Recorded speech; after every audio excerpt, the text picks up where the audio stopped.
Beardy and the Beast, year in review. Ba-da, ba, ba-da, ba.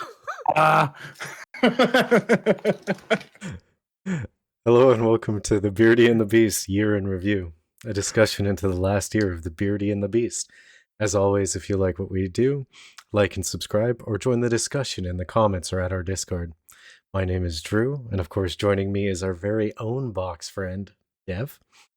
Box friend! Box friend! Box friend! References that'll make sense now. They were never out of time. What are you talking about? No, it wasn't like a year ago that we teased Box friend. Well, I don't know what you're talking about. So yeah, another year of Beardy and the Beast. Yeah, it's been a good year. I think so, and I think like we've been a little bit less consistent with our releases because we took some breaks here and there as to prevent us from, burning out or whatever. But I think our quality has gotten better. Yeah, I think so too. Like our discussions are just getting more and more solid. Yeah, we tend to know what each other's gonna kind of talk about in a film as well, which is nice to like. Even though like we don't script or prepare, obviously, but I think in the back of my head, it's like, yep, that's gonna be something. There's gonna be Drew going on about that bracelet and how it made perfect sense. You're the one who always brings up the bracelet. Yeah, but you're the one who says it makes perfect sense. It does make perfect sense. Just because you hate it doesn't mean it doesn't make sense. Oh, I hate it so much. You know what? That was good. Like a few small tweaks, and nobody would have been such a great film. Oh yeah, but instead it was just pretty okay. Yeah, it was all right. Yeah, I enjoyed it. Yeah, popcorn flick. Yeah, but that was the year before this year. It was, but I'm referencing it anyway. You would, because you always got to reference the original and the sequel. So out of the ones that we've recorded this year, what do you think? What would you consider your top film that we've recorded about this year? Top film that we recorded about? This is awkward. I'm trying to remember because I know Belle technically released last year, but I think we kind of recorded our year in review before we did Belle. I can't remember. That's not actually the one we. No, Belle was referenced in our original year in the review. The reason why it seems out of sorts is because our year in review is based on our podcast anniversary date and not on the actual switch over the year. Belle was the first release of that year. Right. That makes more sense. No, we started this year with Lost in Translation, and we're finishing with Interview. Interview, yeah. All right. I think Boss Level was surprising. It was a movie I think we both went into just expecting to be, something like The Room. Yeah. But instead it actually ended up pretty solid for what it was. Yeah, I think spoiler alert, our conclusion was it was pretty good, just if they had not tried to put it, like make it video game themed, and just kind of done general sci-fi, it would have just improved the status of the film altogether. Yeah, I would say Perfect Blue was another highlight. I really enjoyed rewatching that and theory crafting around it. And this is tough. Film, man. Like the entire first half of this recording year was so top notch. Yeah. Lost in Translation, Man from Nowhere, Boy and the Beast, Cabin in the Woods, Law Abiding, Perfect Blue. Yeah. And I would technically say the second half of the recording year was not as strong, but was still quite good. I think what happened with that, like the reason why is, like this year we kind of broke from our pattern a bit. So the second half of the year really ended up being almost felt more thrown together, because by the time we throw in our Spooktober, and so we went from Buffy and Boss Level to like tone it down from the insanity that was Man from Nowhere and Law Abiding and Perfect Blue. Yeah. And then Halloween happened. So I love Spooktober so much. I do too. But I think it meant it lost that bit of a rhythm that we try to do with our schedule releases. Not a bad thing, just what happened. Because what we do with our rhythm like builds up tension and then releases it and then builds it up again. But back to the point, I would say our recordings, not necessarily the films themselves. Because like in this list, The Boy and the Beast and probably Man from Nowhere would be my top films that we watched this year. Yeah. But if I were to say recordings, we're probably talking Perfect Blue. Yep. And you know what? Scream? Scream was good. Scream was just a fun recording because it was the cursed episode. So cursed. And Jamie's always a great guest too. Yeah, definitely. Yeah. That being said, what do you think was I don't want to say least appealing discussion, but the least intriguing discussion out of the recordings this last year? The one that just immediately hops to my mind is the Northman. Yep. Like there wasn't enough there. and we just kind of had to make stuff up and kind of hope it fit because the story was lacking. Too lacking. Mm-hmm. And they really needed to put in the strong female characters because that would have added so much to that film. When a film and a discussion of a film is not that strong, when Arcade Miss released The Family Man, a film that nobody's heard of, was not only a better movie, but it was also a far better discussion. Mm-hmm. Yeah. Bubble, by no means a great film, blew the Northman out of the water when it came to the discussion about the film. Yeah. Because there was actual content. Yeah. That makes a huge difference.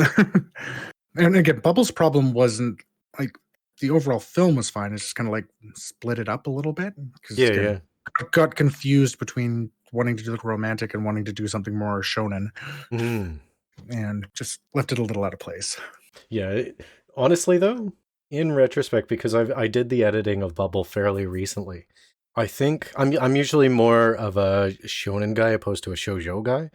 Yeah. And I think I would much have preferred, because we said split up the concepts into two completely unrelated series, right? Yeah. And honestly, the shoujo split off would be the more intriguing one for me. Oh, 100%. And that's probably because was the more solid of content in that film. Yeah, the shonen, and I think that's part of it because he wanted, if I remember correctly, they wanted to make it. They wanted to make a shoujo that would appeal to shonen, and they marketed it like shonen. Like shonen, yeah. And that's where the issues were. I mean, the shonen aspect was fairly generic shonen. Well, that's the thing. Like, not everything needs to be a Bleach or a Naruto or a One Piece or Hunter x Hunter, etc., etc.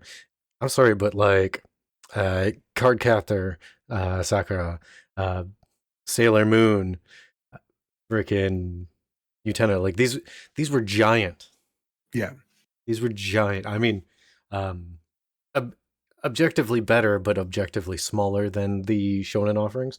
But you don't need to go for actually something the Western market has a lot of problems with these days. You don't need to go with Marvel levels of success to be successful.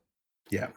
Not everything needs to not only hit a home run financially, but like land in the field, 3 counties over. No. You just need to produce a good film that appeals to a lot of people. And honestly, a shoujo release Bubble would have been fine. They could have even kept the sports aspect. Oh, yeah. Oh, completely. I mean, there's lots of shoujo like that. I mean, She's Got Game is an example of that. The manga, right? Basketball, but it's shoujo. And that's it too. Like, one thing I liked about it was it wasn't the like the shoujo aspects of it was there. It wasn't the Sailor Moon type shoujo, which is all anyone seems to think shoujo is over here because I don't know, they've never actually looked outside of the mainstream offerings. I mean, that's a good offering, though. I was watching a video talking about some horrible shows that have been out there, and it's just like, it's just so clear. They're like, oh yeah, no, we're going to make a shoujo thing. And it's very obvious the only thing they've ever watched is Sailor Moon, maybe Utena, and maybe Tokyo Mew Mew. Yeah. It's like, it's good, but there's so much more out there. That is a letdown, because, like, aside from some of the basic love tropes, a lot of the shoujo tended to be more experimental than the shonen offerings. Yes. And not that I've never really been super into shoujo, but I get the appeal. I really do. I mean, there's the shonen offerings that spring from traditionally shoujo companies that are surprisingly interesting because they get that experimental. Tsubasa Chronicles is the one that immediately comes to mind. Mm-hmm. Right? It's like made by the same people who did Card Captor Sakura. Yeah, very shoujo. that'd make it. Yeah. You can see that a lot of that in the manhwa, actually. Like the especially early Clamp. Yeah. There seems to be themes and style that have been drawn from the Korean manhwa, and what do they call them again? The strip-styled comics. The ones I hate. I'm not sure. I've never really read them because I also don't like them. But yeah, there seems to be a lot of influence from early Clamp there. Mm-hmm. Well, I guess that's one thing too. So speaking of Clamp, X, right? Yeah. Technically shonen. Yes. But very rooted in shoujo. Like, you can feel it. Yeah. And I think a lot of it has to do with the way that they illustrate friendship. And they seem to portray friendship as in more of a romantic style. Yeah. Than you would typically see in shonen. Yes. I mean, that being said, Naruto kissed Sasuke, so. Yeah, but I mean, that's just obvious, right? No one gets Sakura. So given this past year of recording, and I guess I could say the past 2 years, even though it is not a 2-year in review, it is only a single year in review. Are there any sequels that you'd be interested in watching that we've covered the original or the first? Oh, sequels. That you want to. That I want to, as opposed to what we may or may not have planned for some time in the middle of the year. Yes. Honestly, a big sequel that I'm super excited for, even though there's no real release time for it yet, is Silent Hill. Honestly, I got a little rant about that. Very mixed into the sneak peeks and the spoilers and trailers that they've released so far. I actually don't know what they're releasing. I know there's supposed to be a movie, and there may or may not be a text-based game. Yeah, I saw something about a text-based game. It's like, I mean, it's better than a pachinko machine. Well, I mean, it depends on the quality of the game. I'm sure it'll be more of a game than a pachinko machine. I mean, pachinko machine is like just above slots level of game. Yeah, all I know is Gaines is supposed to be back for it, and I think he's going with Silent Hill 2, which will be interesting. So I think that's a challenge. I think going with Silent Hill and Silent Hill 3, like Revelations did, is a safer choice. But because Silent Hill 2 is it's what everyone thinks of when they think of Silent Hill. So it's going to be interesting, I think, when that comes out. I think for me, I'm most interested in Scream 2, and both intrigued but worried about Sicario 2. Yes, I was going to mention Sicario as my other one, because of that same thing. And much like we discussed in that video itself, Sicario is just such a well pieced together film. It's got the right character development. It's got amazing pacing. The fact that we're with, I cannot remember her name now. Kate, I think. Like, just having her perspective was really showed with the grace of what they were doing and really added to that film. The only thing I know about Sicario 2 is there's no Kate-like character on the poster. Yeah. Which makes me hesitant about it, but optimistic because it's mostly the same people working on it again. And it could be all right as long as they focus on the drama aspect and the pseudo thriller aspect, opposed to focusing on the action. Yeah, because that's one thing that stood out to that poster to me, and I want to go in super blind for everything, right? yeah, And you just have the two dude characters holding, automatic weapons. yeah, You're just like, yeah. And I like to think that some of this is going to be just, well, let's face it, Hollywood hasn't done the best in general the last little while. true. And sequels generally don't tend to go well. So I'm hoping that the negativity that I'm thinking is that I'm worried about is just coming from a more current state of media, and hopefully they actually keep it together well. So, that's a decent hope, because at the time of release for Sicario 2, there was still a hope for that form of movie, right? yeah. Not everything needed to be blockbuster, so I think it's a reasonable hope. I mean, it's easy to squash, but Yeah. But we shall see. mm-hmm. A lot of the movies we did this year don't really have sequel opportunities outside of like Scream, I think. Yeah. I mean, I would have liked an Alita 2. Yes. Like split up that movie, like 2/3 of Alita, and then take the other third and add to it, and then create a second movie. That would have been great. Yeah. Actually, that's one in hindsight after the discussion that I think should have been 2 movies and not a series. Yeah, I don't think it would have worked quite as well as a series. It's one of those. Well, I mean, so the other series that comes to mind is that's comparable is like Ghost in the Shell. Mm-hmm. They're kind of that similar-ish cyberpunk style, and much like Ghost in the Shell and Standalone Complex, like you can just tell that pacing and that the tone isn't the same. Mm-hmm. Both are good in their own right, but it's very different tones. And I think moving Alita to a series would have just ruined the tone, ruined the tension. But I'm leaning more towards you to splitting up the movies. Though I fundamentally agree with what you just said, using very similar examples, Ghost in the Shell, the original movie, versus standalone complex, it is very possible to take a good thing and make it better with the shift in tone. Yes. Especially when you cut out like 40% of the talking. Yeah. Man, I love so Ghost in much. Shell, Ghost in the Shell, but all they do is talk. I love Ghost in the Shell, and the other seminal cyberpunk one, I can't stand. I have never gotten through Akira. It's okay.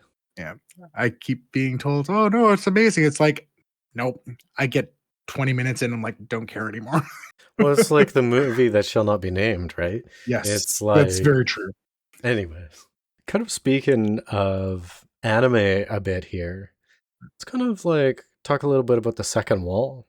Yeah. Now we got, maybe it was us not being attentive or paying attention. We were quite busy over the last 3 months, both of us. But missing our intentions for the Trigun release, because we were intending to go into that as a record and release like same day of. Yeah. I'm not saying we missed the boat there, but it just kind of like slipped by because there wasn't as much fanfare. Yeah, I was kind of surprised by that. Like I don't know. I was expecting like a spring or summer release for that. Mm-hmm. And like just hanging out with some of my other friends, and they're just like, oh yeah, just check out the first episode of Trigun. I'm like, wait, what? I'm too busy trying to catch the latest episode of Bleach 1,000-Year Blood War. So good. Yeah, I was not expecting that basically to fill that same time slot as Bleach. Yeah, I think it would have been interesting to do. I think it's an idea I like to do for the second wall. We'll just have to keep up on it, and I guess it's part of it. As much as, I mean, obviously we've talked about anime, manga quite a bit throughout.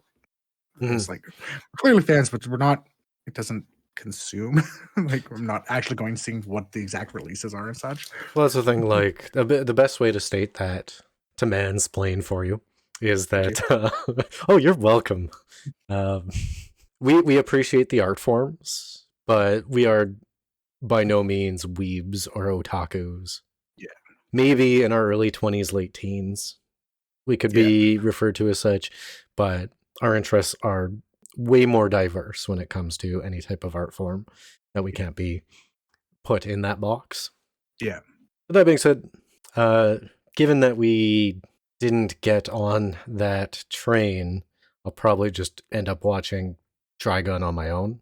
Yeah. Especially right now, because we're still in the middle, just kind of in the second third of Firefly in our release schedule, which such great conversations.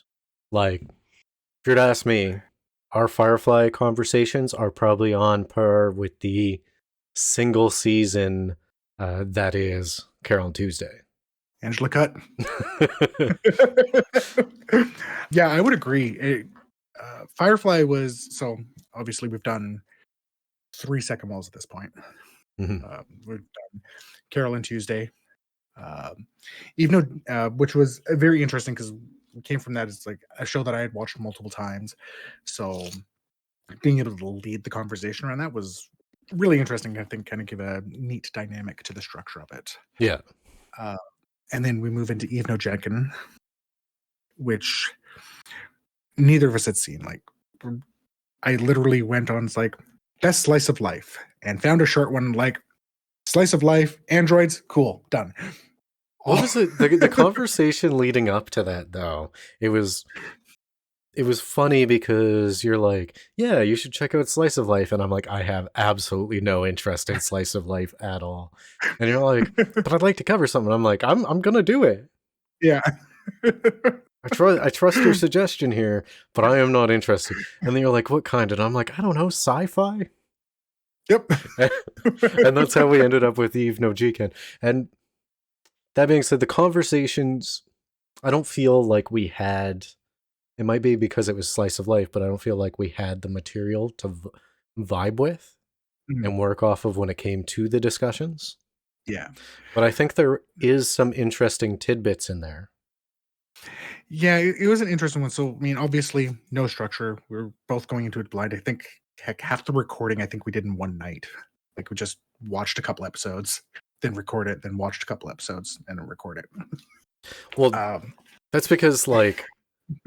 The series is essentially just a long movie chopped up into a bunch of episodes. Yes. Or something like that. So, like, when we're talking, like, watch 3 episodes or whatever, 10-minute episodes. Yeah, 10, 15-minute episodes. But it was, because it was light on a lot of the character build-up and such that we saw with Carole and Tuesday. It was interesting that they stripped out that stuff to focus, in my opinion, a bit more on the philosophies that were around it. Yeah. Now, there's some of the argument about how successful did they do that, Agreed. which is part of what we talked about. But it was one of those situations where it's clear that they knew what they were aiming for, and they leaned into what they were aiming for, which made it really interesting. And going into it blind, like we both did in that case, I think is... helped lean into that philosophical aspect a bit more too, because it's what's there. You can let the other things slide around it. And then, of course, second wall of Firefly, that's fantastic conversations. It's really interesting to go into a series that we're both very familiar with. Mm-hmm. Because it leads the conversations. Honestly, some of the hardest parts about recording that has just been, but I know what happens in Serenity. But as we found out, I'm not going to go too far into it, but Serenity is loosely based on the series. Yeah. I'm just going to say throughout the series, the entire recording. So we've already recorded all of the Firefly and we've recorded Serenity. It's just our time and editing means we can't release it all in one go to a level of quality that we would like. Yeah. So my favorite part of that, and I'm going to say it, I'm not going to go too deep into it. We come to the conclusion that either River Tam is just hyper observant, or if not, it means that ghosts are real. Yes. And that is a broad observation that will require listening to a bunch of the episodes and listening to the Serenity one. But I was thinking about that the other day, and I'm like, we're so # super smart. Oh yeah. Yeah, there's almost like hints of the Haruko Azumi is missing. Mm-hmm. When we kind of came to that, it's like, is it ghosts? This is gonna be the next thing. So like, I do at work, I do the sarcasm thing. Somebody says like, why isn't this working the way it's supposed to be? And my responses are usually like, because you don't believe in dinosaurs, because you didn't pray enough as a child, or I go, I don't know, it's haunted. So those are my 3 sarcasm responses. So I might workshop this into a bit of a meme. Oh, ghosts. Yeah, ghosts. Always ghosts. But I think people can look forward to the second half of the Firefly, which is an ongoing release right now, and then Serenity, which will probably end up coming out probably March. Yeah, probably about that. March sometime. We got a pretty good we got a more consistent release schedule, amazingly, with the second wall than we do with the Media Club right now for various reasons. Yeah. I think that's why the second half of the year was a bit weird too. Because like once we started releasing Firefly, we just went all in and releasing Firefly. Oh yeah, because we wanted to get a bunch out there. So we did like a month and a half of just Firefly, which was a good release and objectively did good for our now technically thousands of listen/views per platform. Yeah. However, it did kind of make the second half of the year a bit light on the Media Club side, which I mean, it's fine because like, not gonna lie, we were more interested in playing a couple video games than recording over the last part of the year here. Yeah, I mean, like a lot of this is like over Christmas. Yeah, right. It's like, yeah, no, Christmas, birthdays, just chill. Yeah, exactly. Well, we get settled back there too, because like, don't record with game on my birthday. Yeah. And Christmas we like take 2 weeks off. And then we don't record with game on your birthday. Yeah. So like, just instantly over the course of 3 months, that's 4 weeks down. Yeah. Yeah, we probably recorded half of what we normally do, if that.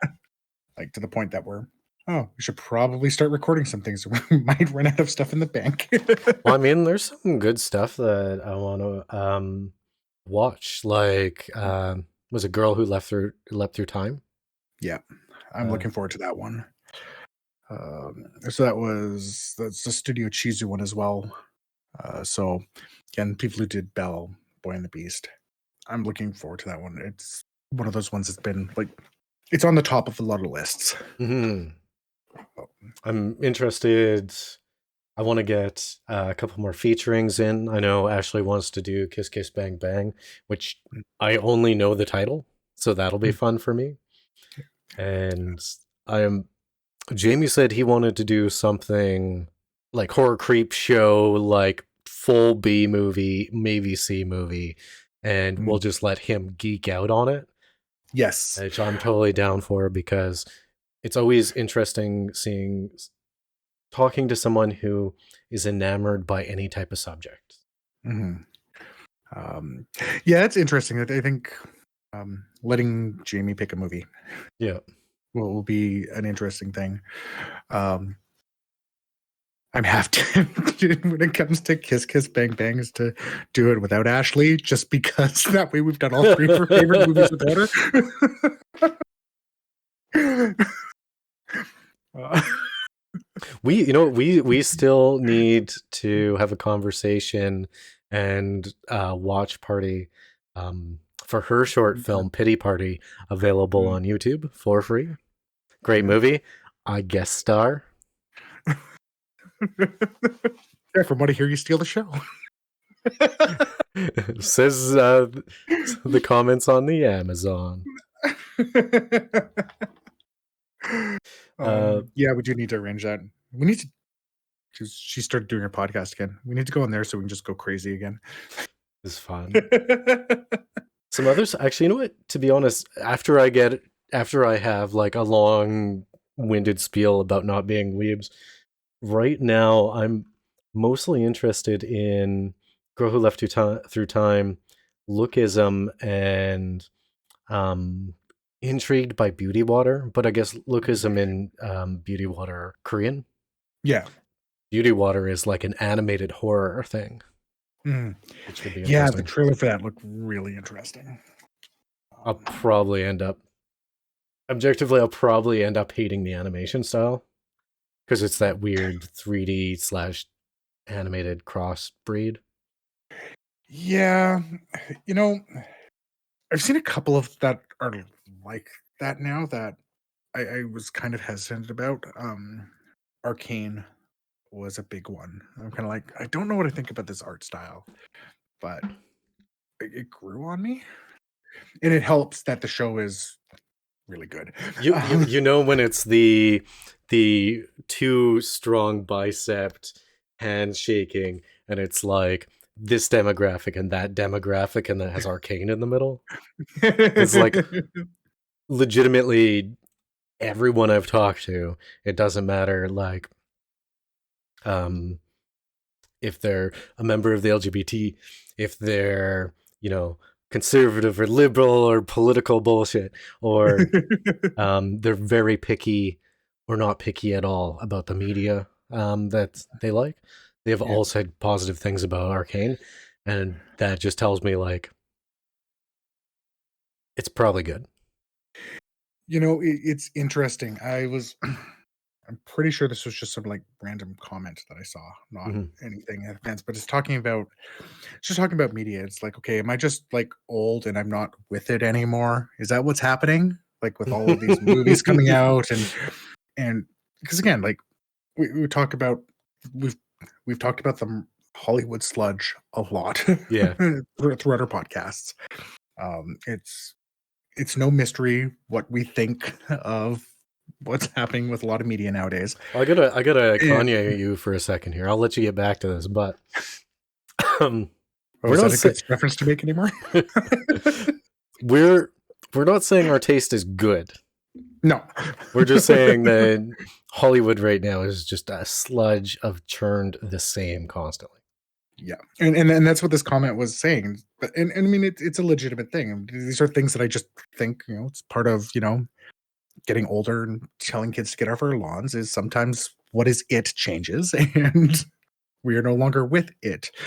But he's talking about this is like, maybe I just don't understand the media anymore.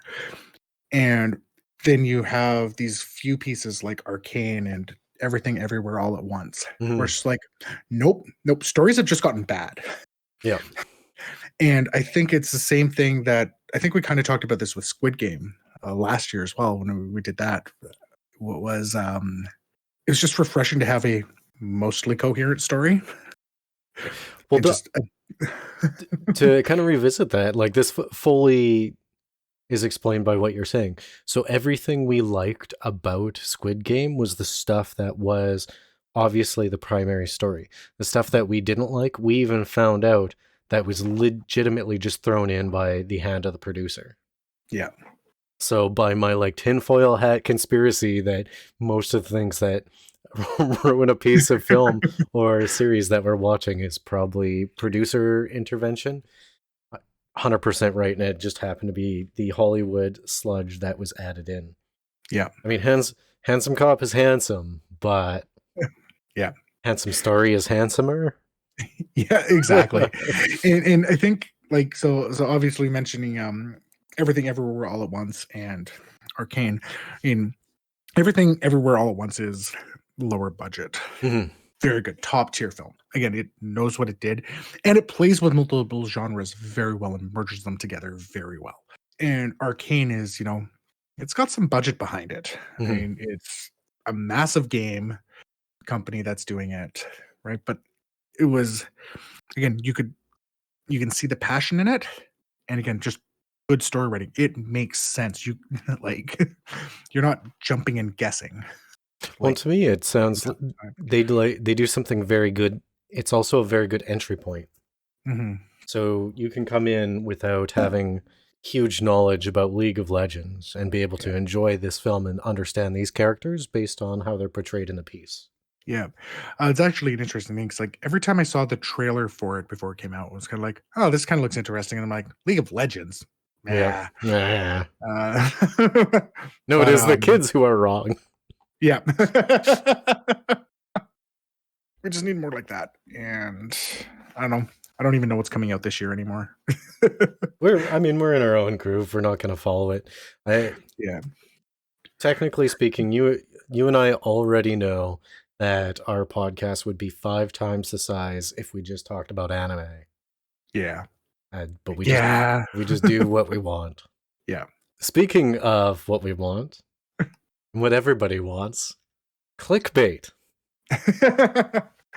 Ooh, so as always, we have a cornucopia of clickbait that I have produced over the course of this recording year.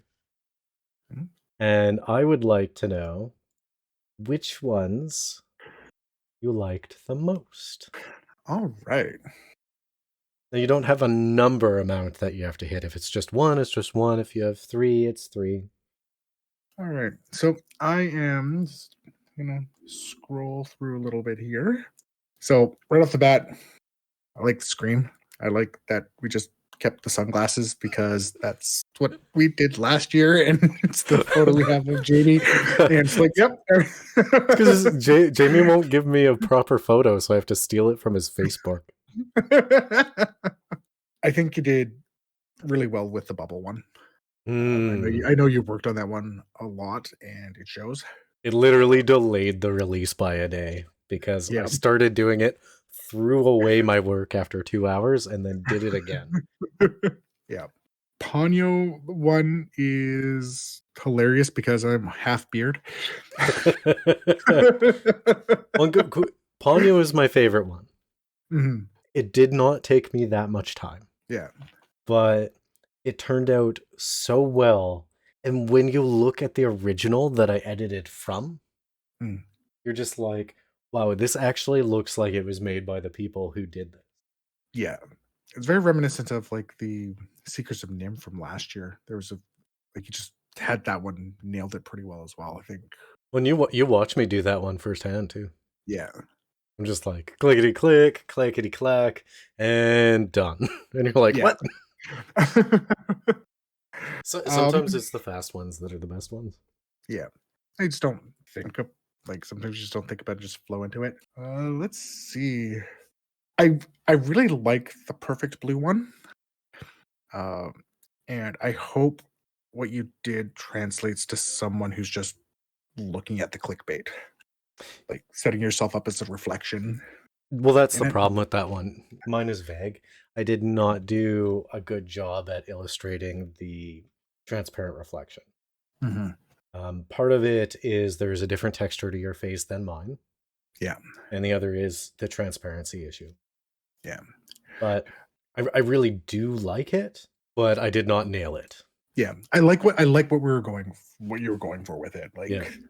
It's one of those things that captures it very well, again, in the same way that like the difficulty we had with the Kaguya one.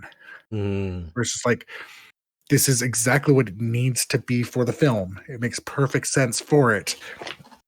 Does it show the audience what we're trying to do? Probably not. I don't care.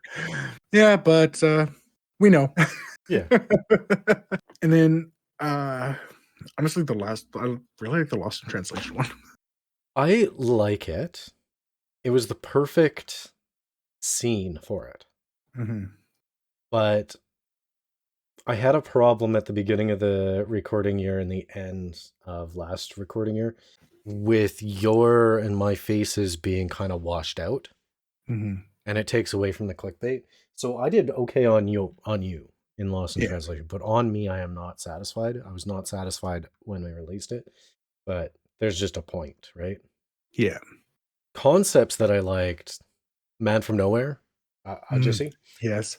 The fact that that's supposed to be a container with supposedly the eyes of this girl that he was trying to protect. Yep. And I just replaced it with our heads. I thought that was hilarious. My favorite is definitely Ponyo. But I think I did a good job with Boy and the Beast.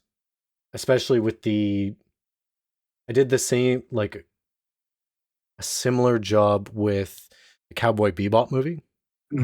I found it very easy to translate our faces into more of an animated style. Yeah. And have it work. Unfortunately, if you're looking at the Instagram, you can't get... My second favorite one is actually the Beardy and the Beast X Foggy Isle Film Festival one.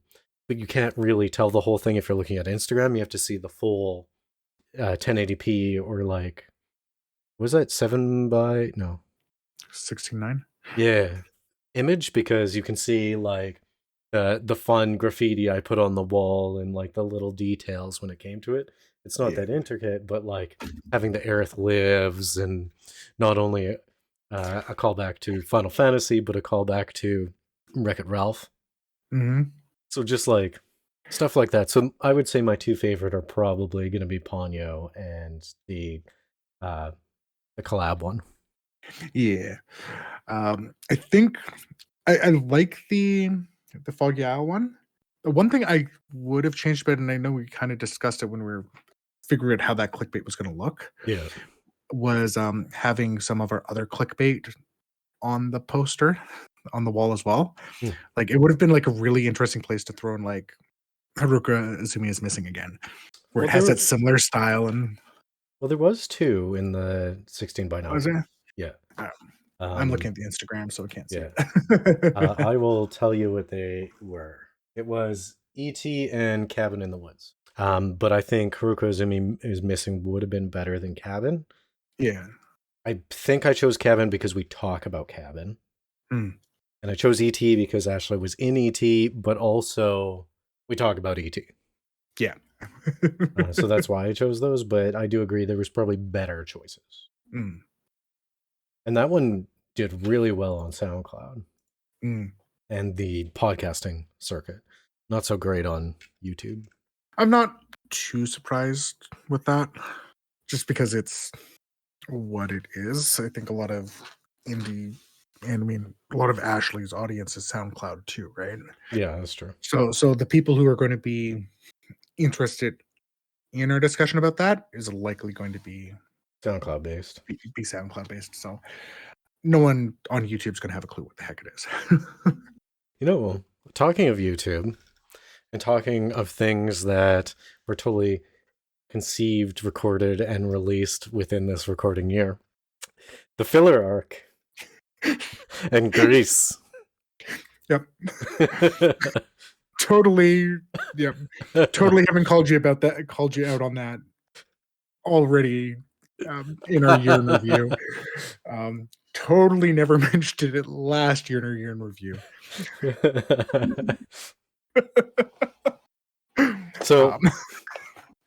So context to this.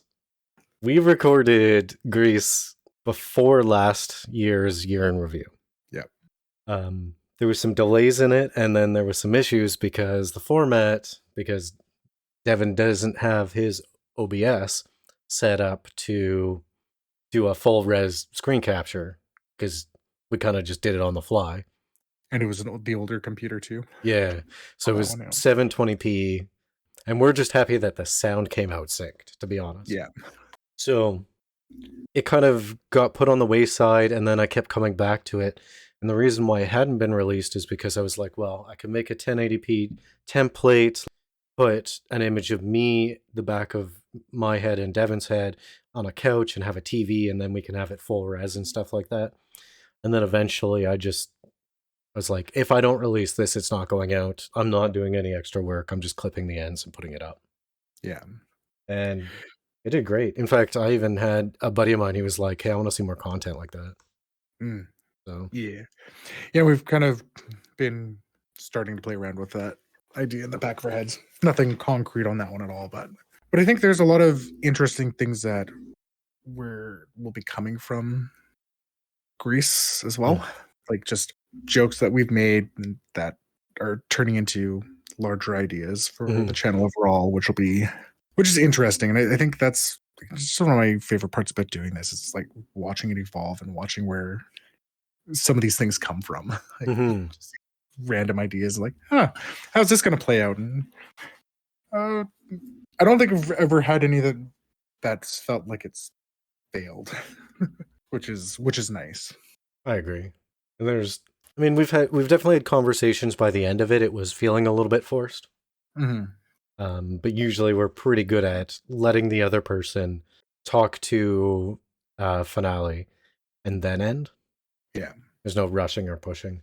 I really like Grease because not only was it a discussion of the art of games, but we also talk about where it succeeded as a game and as an art piece, and where it failed as a game and an art piece, especially coming from two completely different interests in video games. Yeah. But a very similar respect. Me being obviously more FPS and I guess you could probably third person games, and you being more Metrovania, but also having the respect for like the third person. Yeah. I wouldn't mind doing a playthrough with you co-piloting on Journey. That could be an interesting one, I could see. Yeah, I haven't played it yet, so. Yeah. And that's one of the... So, I mean, the filler arc, it is a testing ground. Yeah. Right?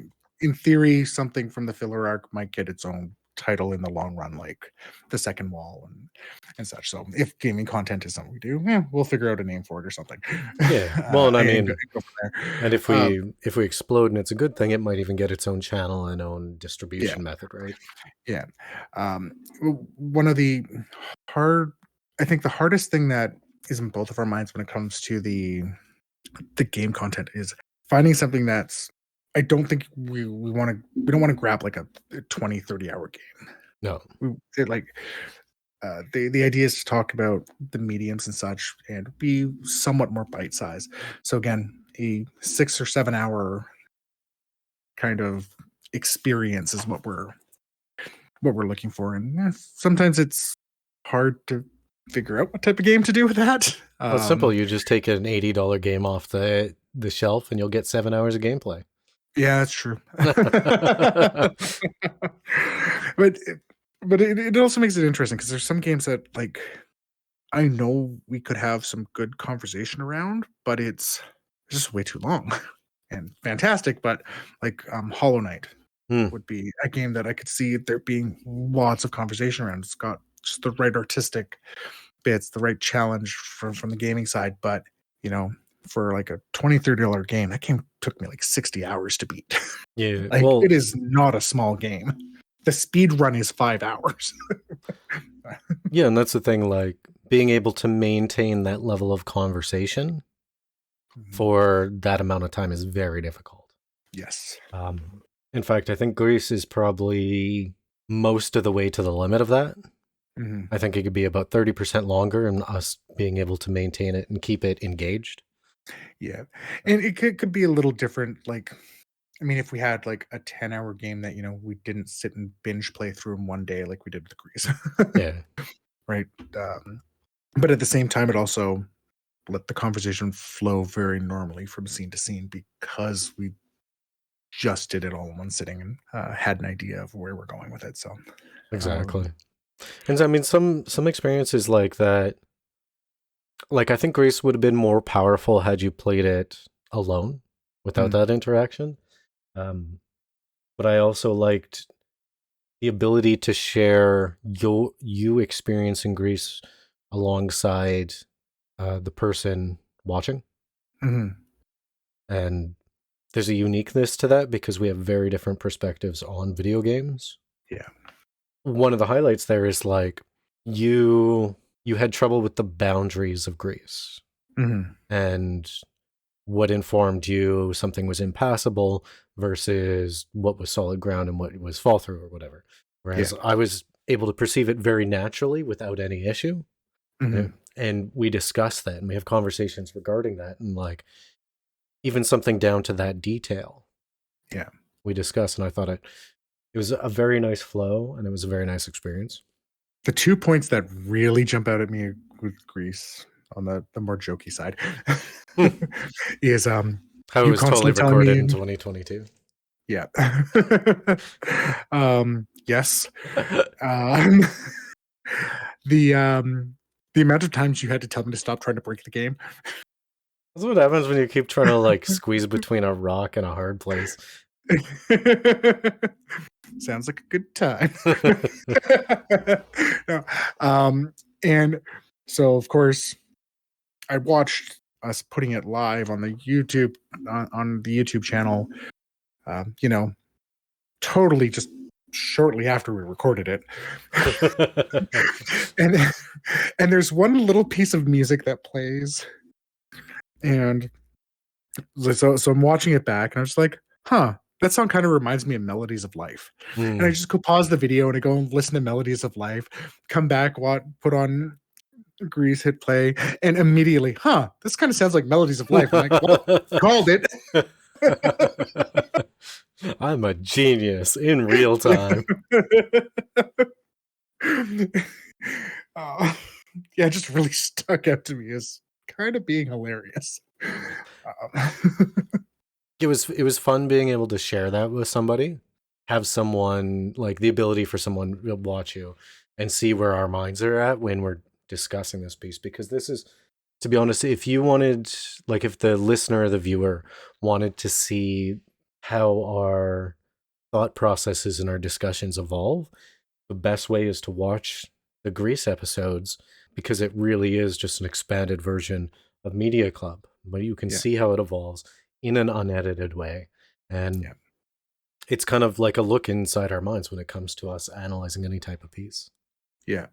And it's really interesting because it's the again we edit the second wall and the media club differently. Gives them their own little bit of a style, but Mm-hmm. regardless of the light touch editing or the heavier editing, they're both edited, and that sounds weird. You sound weird. um, well, you weren't supposed to call me out on it. That's what friends um, are for.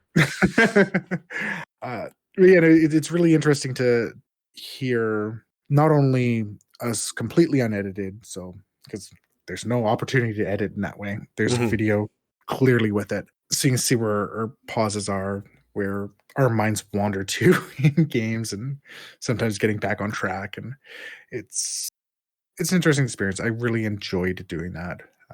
We've talked about it's like if we'd thought about it, a decade ago, we probably could have done really well on Twitch or something. Yeah, I think so. Yeah, but I mean, and there's some good places. Like I definitely want to follow up and do another release of currently titled the filler arc, because it yeah, doesn't have its own title. Um, but probably me playing this time, because we switch on and off like that. Journey or Lone Sales, mm, because they released a sequel to Lone Sales, and I played the original Lone Sales around the same time I played Grease, mm, which the original Lone Sales was not as powerful as Grease, but it was, to me, as engaging. yeah. Well, Um, that's what matters, right? so for video games in general, though, is there anything in this recording year unrelated to the channel? Any games that you played that you found particularly outstanding or even a letdown? So I've played a bunch of games, kind of new and old. Again, bearing in mind I'm a Metroidvania type player. I like that type of platformer. So Dread, Metroid Dread, just of course. So glad to finally get Metroid 5. Though I think technically that was still came out near the end of last year. But Yeah. I just recently replayed it, and I'm like, I'm going to look at the sequence breaks. But I only looked at the sequence breaks, so I got so lost because I'm on no critical path and I don't remember what it is anymore. So that was fun. Again, got the new computer. I technically had the new computer at the end of last year. I think I got it right around the end. So really enjoyed finally playing Cyberpunk. Great game. I haven't beaten it. I have some issues with the game. Like, Yeah, I like the atmosphere. I like the characters, but knowing the tabletop and knowing that all of the paths should feel viable, it doesn't feel like that way in the game.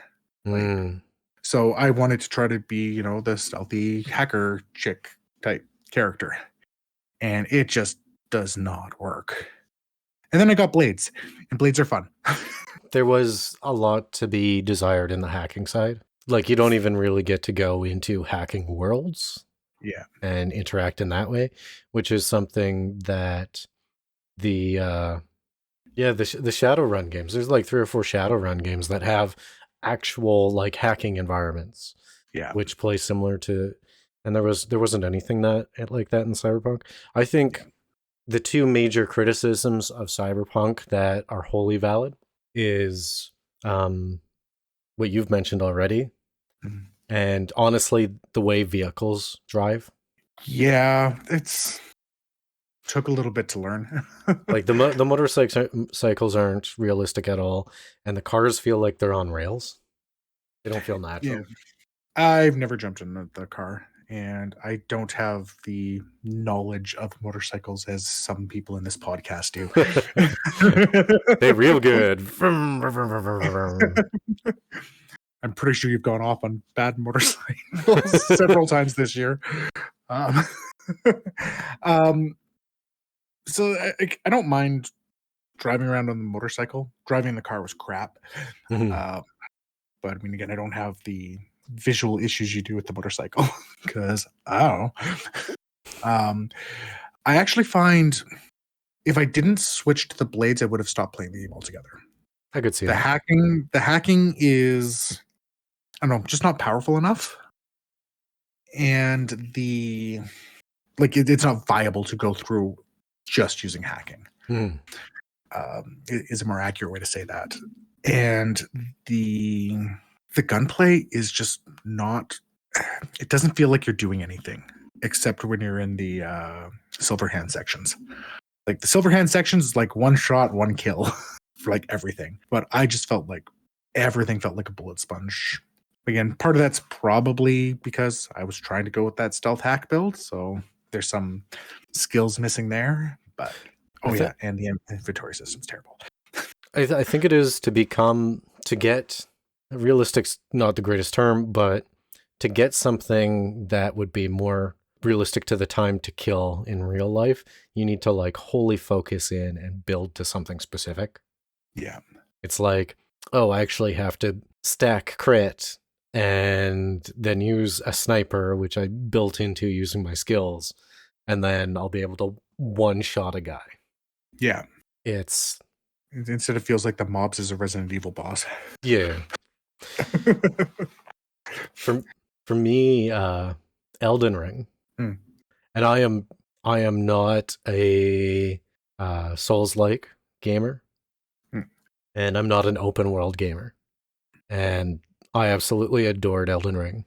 I got 120 hours in, and then recently I spun up a new character. I'm like 17 hours into this new character.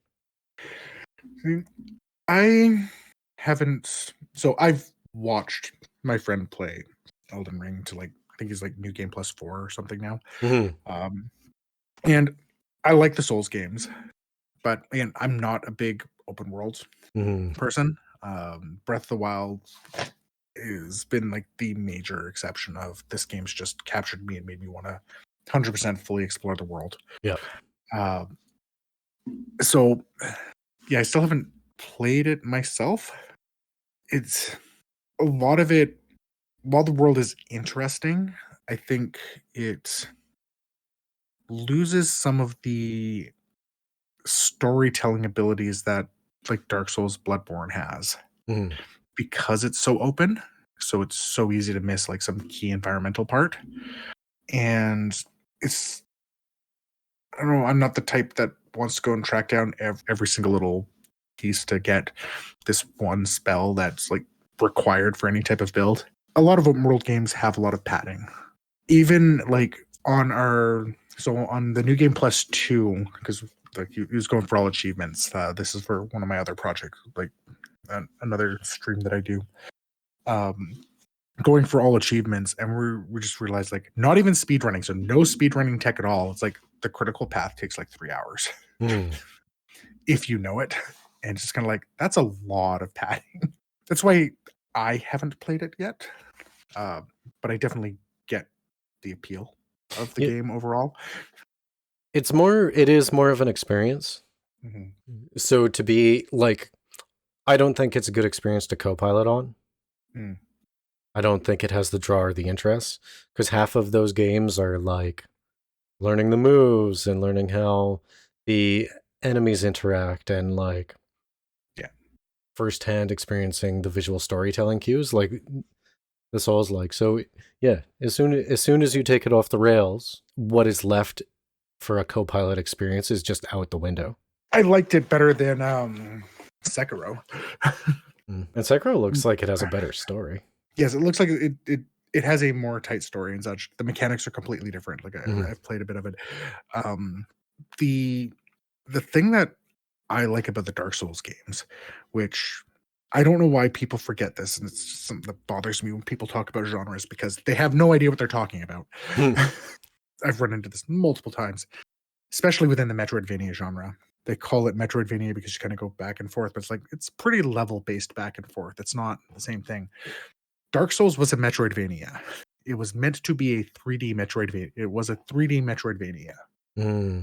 All of the elements are there. So that's what I like about it. You see it, and it goes through Dark Souls 2 and 3, a little bit less than the original.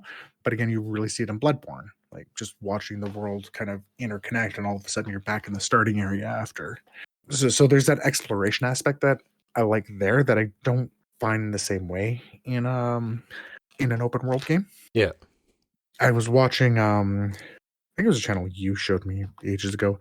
Where it's like or I might have just found it. Basically, the guy is like, what's it like for someone who doesn't game to game? Oh yeah. And so it was just before recording this, I'm watching him, torment the lady he lives with the Elden Ring.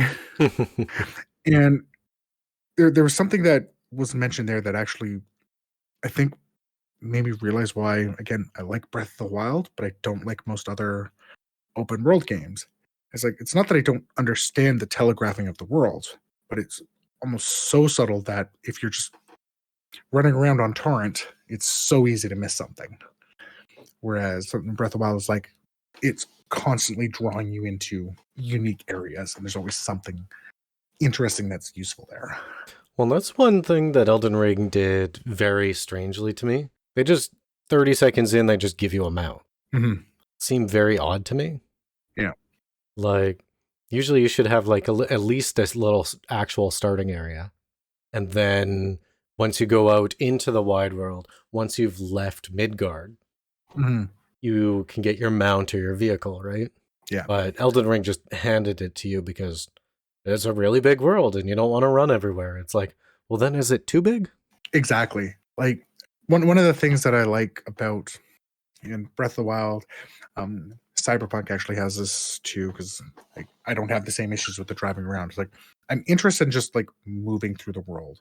Yeah. I mean, we've played I don't know. We've played a lot of games. It's like things like I could play Borderlands, such like I could jump in the car or fast travel to these spots, but I kind of like going there. It's part of the experience. And if you've got a good world, you should want to be able to experience the world, right? Like I find the same thing, and it was an issue that I had with Dark Souls 2 and 3 to some extent, is like they give you fast travel right away.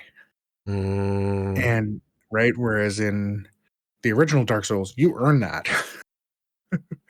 Right? Like you don't get that till after you've beat, Ornstein and Smo. Like, and I think I'm not the co-op in it, just being so constrained to like specific areas. Yeah. I think isn't quite as fun, but though there's apparently mods for that, which I would definitely be interested in playing it with like the seamless co-op mod or something. But yeah, Elden Ring with seamless co-op mod is very interesting. I tried it a little bit with a couple buddies. But they weren't consistent, so we kind of stopped. But as far as other games, I haven't really played too many except for my chronic obsession with Destiny 2. Still playing it. Year later. But I mean, that's exciting because they're coming out with the new major expansion called Lightfall, which is going to be, I think it's technically the final chapter of this book in the series. They do intend to go further after it, but like this is going to be the final bookend to what Destiny 2 is about. And Destiny 1 technically. Because it was always meant to be kind of like a trilogy, was like their original idea for it, right? Well, no, it was Microtrans Activision. They were like, it was always supposed to be one ongoing story. And Activision came out and they're like, no, you're releasing video games, so there's got to be sequels. Yeah. And then that was part of the problem. They like started developing Destiny 2 when Destiny 1 is like a live service online game. Like, just imagine if they came out with the next, what's the Final Fantasy that's online? Final Fantasy Online? Yeah. 14? Yeah, what if they were like Final Fantasy Online 2? But like Final Fantasy Online is still... Yeah, but it's still... Oh, yeah, I see what you're saying. Yeah, so like it was a problem that way. That being said, the home-built engine that Bungie is using is showing its age, even though it was updated. I'm looking forward to the story beats here because they've been leading up to something really interesting. I mean, I've played this, I think, actually 20 times longer than any other game. Literally X20. So... You're invested. Is it X20 or X200? I don't want to do the math. No, it's X20. I haven't really played too many other games aside for the ones that we kind of do when we do our low-key after parties after recording. And we played a bunch of games. Like, I did Borderlands 3. What was that chart? I posted a chart recently of games that we were playing. But they were all fun. Unfortunately, the games themselves haven't really been that top-notch. We're doing Gotham Knights right now, and I've said so many times, like, if I wasn't playing this with you and enjoying the fact that I'm playing with you, I would have quit this game like 2 hours in. Yes, you've definitely said that many times. I think... Oh, yeah, I forgot Remnant 2 is coming out. That's going to be good. Yeah. I think Outriders was pretty solid until the end game.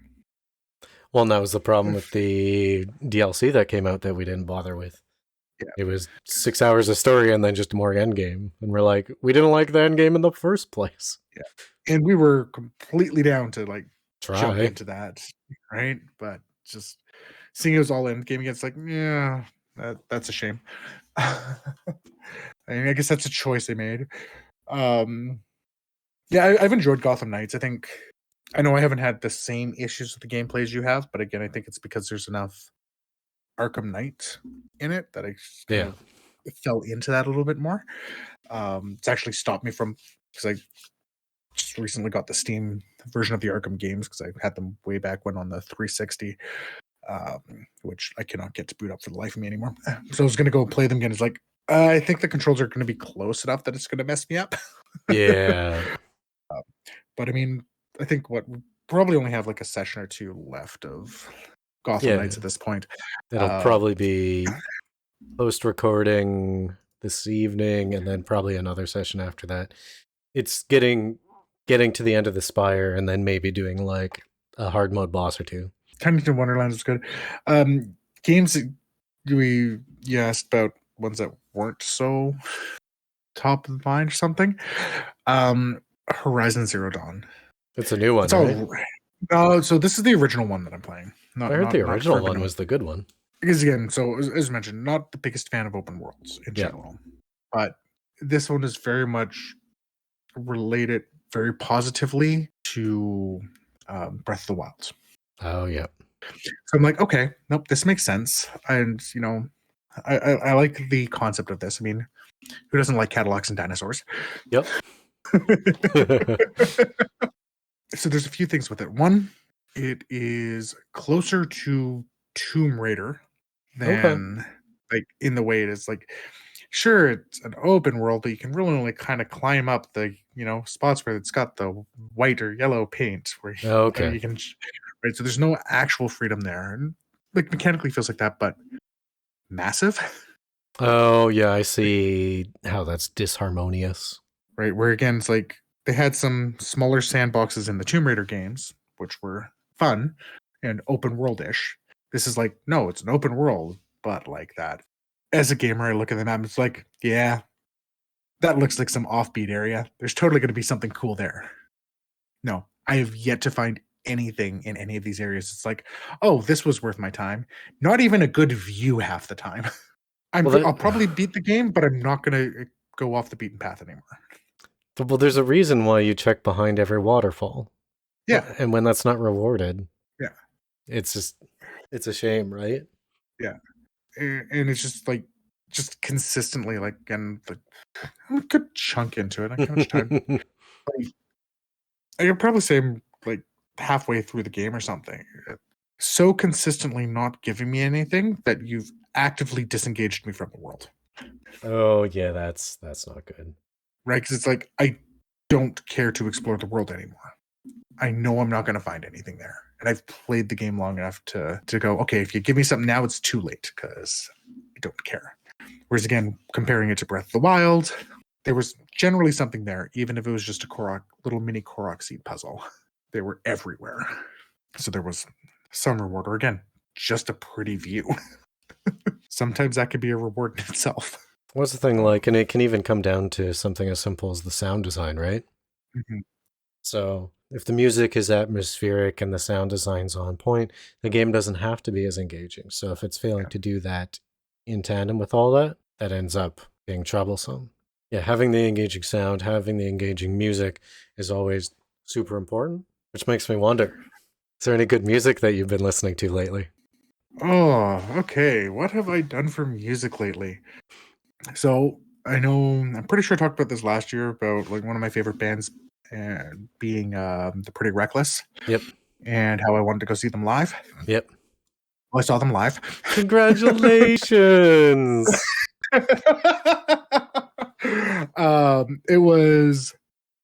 They weren't the headliners, which is a shame. Should they have been? I think so. Oh yeah. She put on such a good show and the audience just didn't care. And I felt so bad. She didn't let it get to her. Like her performance stayed top notch, but not having that energy of the crowd. Mm-hmm. Like for my experience was a bit of a downer, especially considering like the other band that was there. I'd never heard of them. Apparently they're really big. I mean, it was all right, but just not what I wanted. That's like when you and I saw Sum 41 and Finger 11. It was like, why is Sum 41 here? Yes. Yep. Granted, that was post-sellout Finger 11, so we're also a bit like, why is Finger 11 here? This is true. It didn't help that I don't know if you remember, like, I had that big burn when we went into the mosh pit. Oh, yeah. Yep. But Finger 11 was fun. Yeah, we're kind of talking about them in the Discord recently, like the point where they sold out. Yeah. The music channel, that was fun. Yeah. And I still remember it's like I just remember how we never really got too mad at it because we could at least watch the progression happening.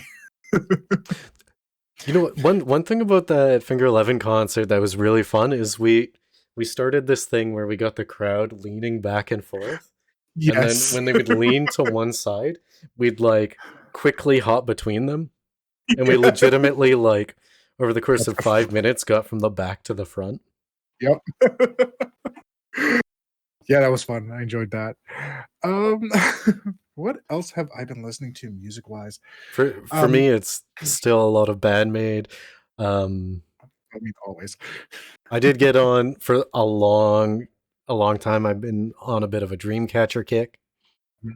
so that's kind of a K-pop rock kind of feeling. But my standards are still there. That is some new metal stuff and some hip hop. Like I've been really liking was it Toby Nwigwe? Okay. He's a hip hop artist, family orientated, good song. I post him in our music channel a bit. Yeah, But I'm still, you know what? I'm still on Teflon Saga. yeah, I I'm see you still, post that a lot. yeah, Yeah. I'm still rocking that song that I mentioned on last year's year in review. Beretta Lake with St. John. I'm pretty sure you like just randomly post that in like every couple months or so. I'm just like, it's a good song. I get, you know what it is? You can tell when I'm quite intoxicated because I've probably posted a Teflon Saga song because like I just get hype, right? Yeah. Oh, I'm proud to say my Blackpink vinyl finally shipped out earlier this week. Nice. It got delayed because of shortages and stuff. Yeah.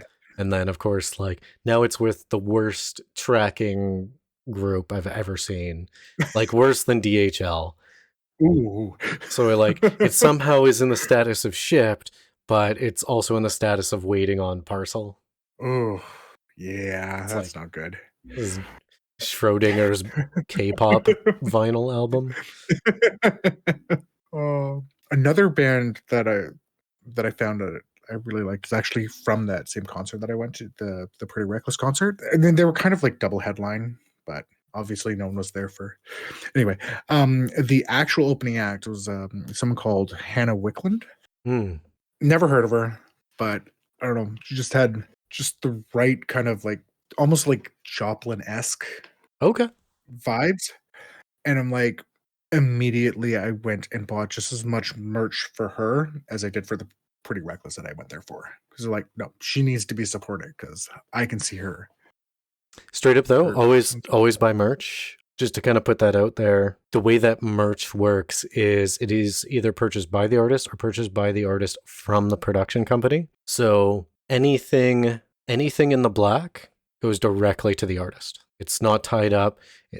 There's no percentage that goes to the production company or anything like that. Buying merch is actually the best way to support artists you like. Yes. Even more so than buying their album or listening to them 50 times on Spotify or SoundCloud.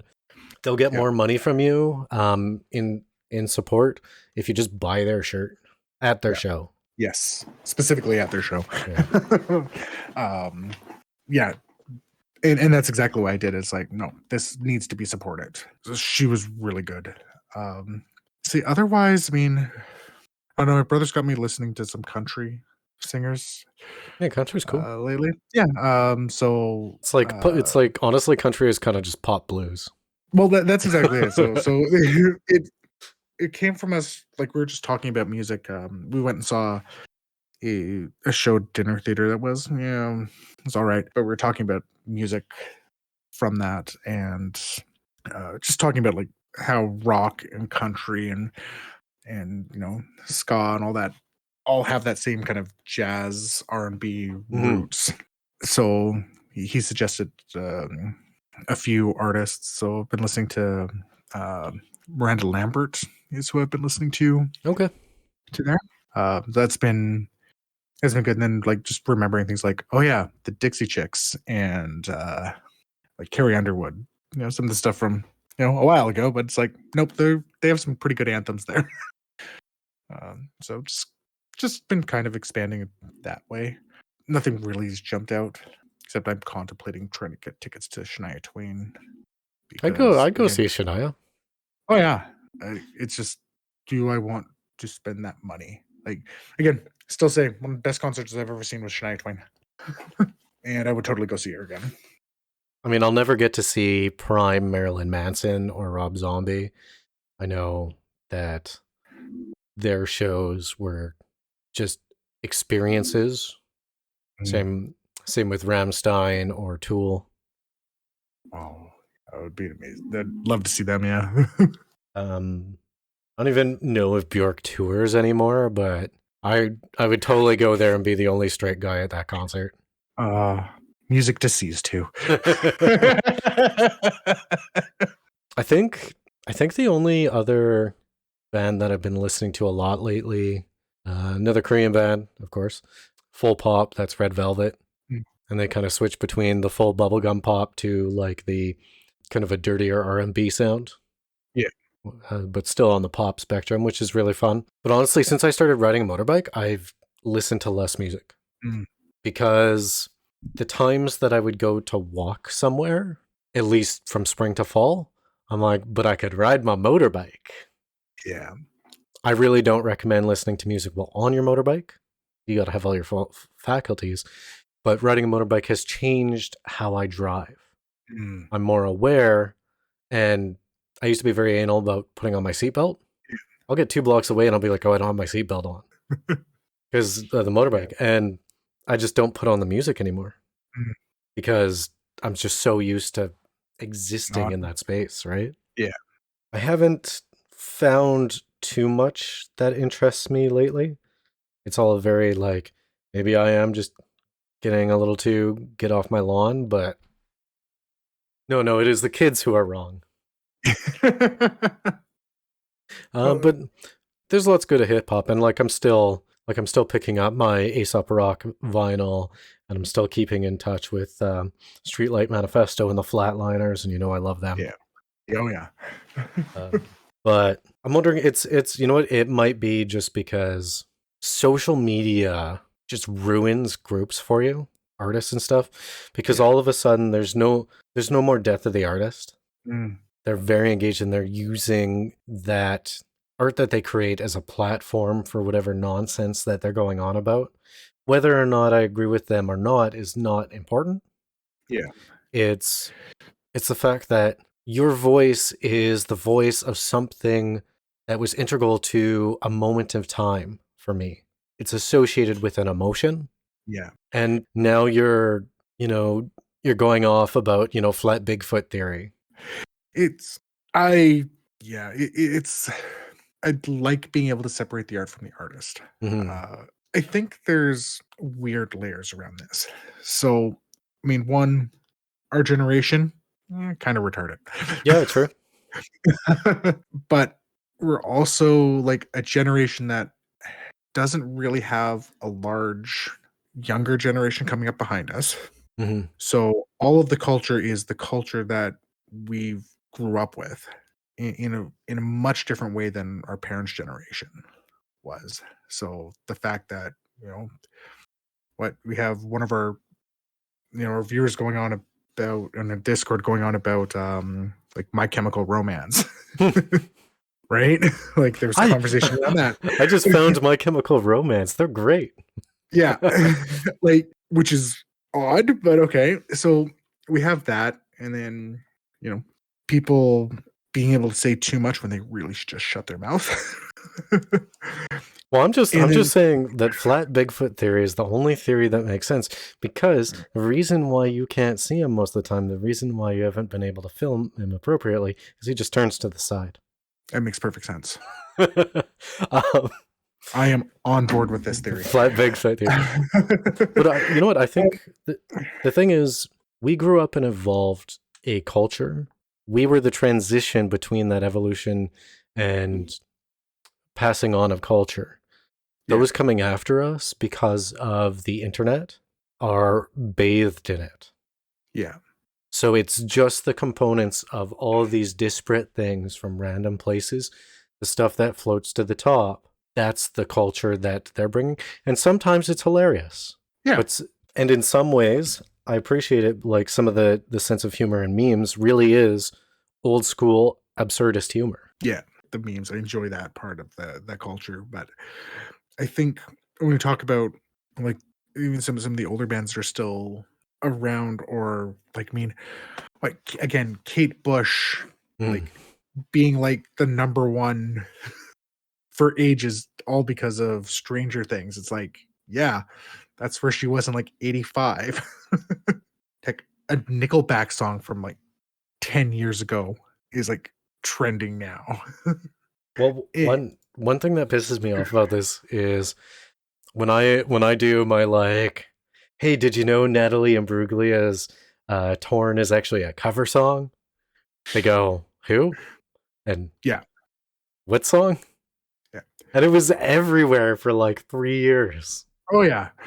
It was like I was watching some video. It's like this is so. There's a couple things that kind of happened in the last couple of months that just really made me realize how, in some ways, the art and how people are trying to use it has separated, um, or gotten confused. And just don't understand it anymore.